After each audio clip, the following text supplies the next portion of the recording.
Jeffrey J. Johns, Victor H. Thompson III, Richard J. Roughgarden, Herbert R. Reagan, Robert F. Daly.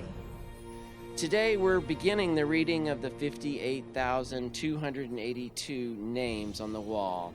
This is only the 5th time all the names etched on the wall will be read aloud. And I know that families and friends have traveled across the country to honor their loved ones, and we are very honored to have you with us, as well as the many volunteers who are here to honor these heroes. Stephen C. Henderson, Walter E. Hayer Jr. We need to constantly remind them that there are priorities in life, one of which is making the time to pay tribute to those who served and to salute those who gave full measure of their lives in service to our great nation. And that's why we're here today, to start the ceremony honoring those whose names are etched on the wall, and to remind the young people that the bridge has been built from then to now. Thomas J. Blanchard, Stanley R. Bustamante, Jr.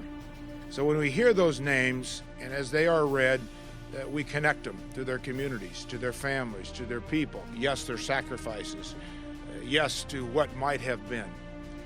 And I note that because occasionally we tend to become a bit distracted by just the moment or just the event.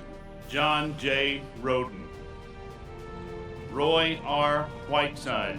It's one of the most perfect monuments, I think, because it is so personal, and it's almost impossible not to be moved every time you come here.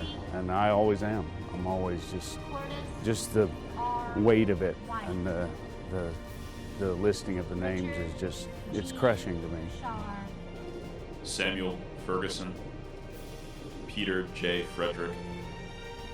I remember when we got back from various, you come back from different deployments, and you usually fly into a big hub like Atlanta, and you'd land at 4 in the morning, and there'd be this stream of guys in desert uniforms mixing in with the civilians, the bleary-eyed, red-eyed civilians as they're getting off the planes, and you just got back from a year overseas. And every single time, no matter what time of day or night, there's a Vietnam group of Vietnam veterans saying welcome home. And they never had that. And the fact that they're out of bed at 3 a.m. so that they can make sure that we have that, it's incredible. And so many Vietnam veterans have been mentors to those of us who've come back. They're still fighting in these current conflicts. They've given so much, and yet they themselves were given so very little. So the very least we can do is come out and honor them. Keith P. Stevenson, Dennis B. Stockwell, Thomas R. Talmadge. I just read a book about what happens to you after you die, and one of the theories is that your spirit stays on earth as long as someone still mentions your name. And I kind of brought that with me here today. I thought that was kind of neat. It's special. This is the 2nd time I've done it. I did it 10 years ago. And it's nice to remember these guys. Stephen M. Welch, William B. Bishop II.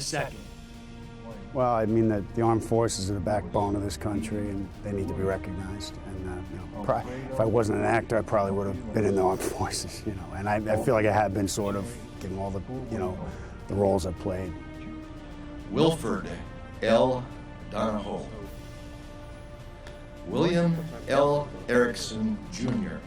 This is one of the most visited sites in the National Mall, and certainly one of the most visited sites in Washington.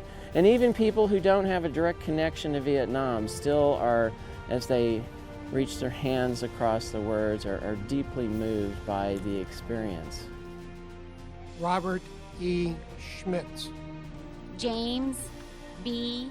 McGarry, George D. Johnson, Lewis K. Thompson, Harry G. Kramer, Robert F. Daly, Lewis D. Ross, Daniel P. Ratledge, Jr., Thomas W. Norman, Jr.,